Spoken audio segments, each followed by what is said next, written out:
Hello po! First time ko pong magluto ng maha blanca. Ayan po, nilagyan ko po ng flour at saka po water. Tapos, hinalo ko po. Ayan. Halo-halo lang po. First time ko po yun.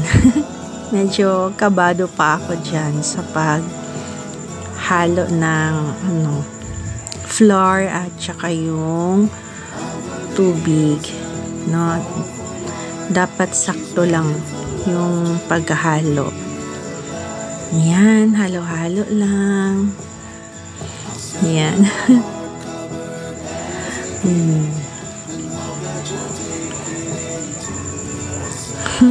Ayan, flour. Cornstarch po yung gamit ko dyan.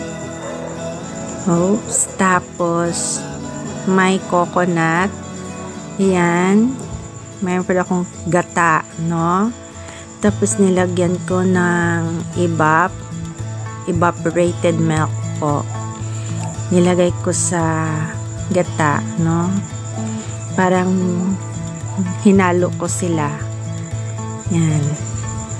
So, tinansya ko lang yung maayos kasi hindi pa naman kasi ako ganun kagaling magluto ng maha blanca, first time pa. Kaya ayun, hinahalo ko lang. Tapos sunod niyan ay condensed milk. Then after sa evaporated, condensed milk na rin yung dinagdag ko. Tapos, halo ulit para mag-blend yung tatlo. Yung gata, tapos evaporated, tapos yung condensed milk, no? Na sila, mix, no? Para masarap yung maha blanca kasi dyan nakabase yung lasa ng maha blanca. Ayan. Then, after that, nilagyan ko siya ng corn kernel. Mais. May available po yan na can. So, ayan. Kinuha ko lang yung tubig. Tapos, yung corn kernel na lang yung hinalo ko dyan sa luto ko. Yan, mix lang, mix para mamaya ilagay ko na siya sa stove para iluto talaga yung gata kasi gata. Ayan, nilagay ko na po sa stove.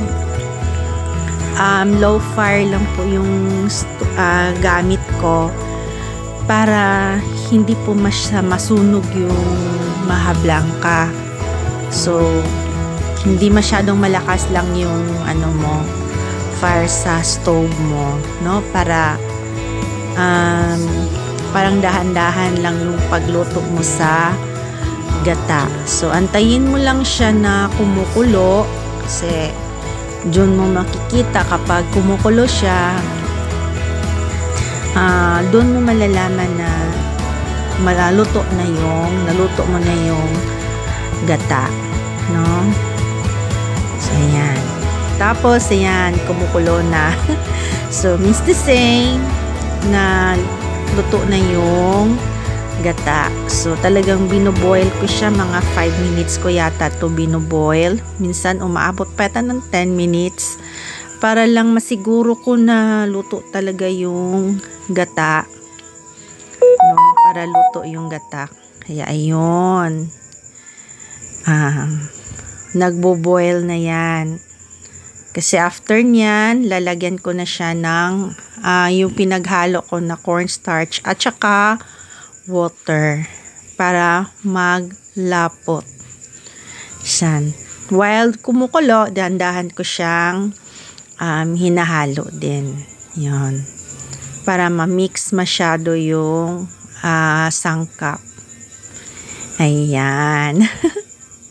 Halo-halo pa more. Halo-halo pa more.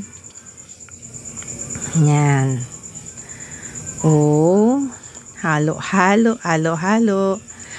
Tapos, ayan. Kung napapansin nyo, medyo malapot na siya. Kasi diyan, nilagyan ko ng cornstarch, no? Tsaka yung halo na water. Yung far, lalong hinihinaan ko pa para hindi masunog. Kasi madali lang yang maglagkit kapag luto na. So, dahan-dahan kung napapansin nyo, parang ano na siya, naglagkit. Tapos, ayan. Lagkit na. Pasensya na half, ha? Kasi one hand lang yung gamit ko dyan sa pag-video. Mag-isa lang kasi ako. Tapos, nagluluto pa ako. Tapos, hawak pa ng cellphone ko para may pakita ko yung ginagawa ko. Kaya ganyan. Minsan hindi sakto yung pag-video. Ayan, lapot na po siya. So, luto na po yan. Masarap po yung maha. Yan, tuwang-tuwa po ako dyan sa paghalo kasi finally natapos ko rin. No? Finally, natapos ko rin. So, ayan, tapos na. Nilagay ko na sa container para palamigin. Then, sa ref. Yan. Maha Blanca. First time. Tcharan! Wala lang kay Naikam.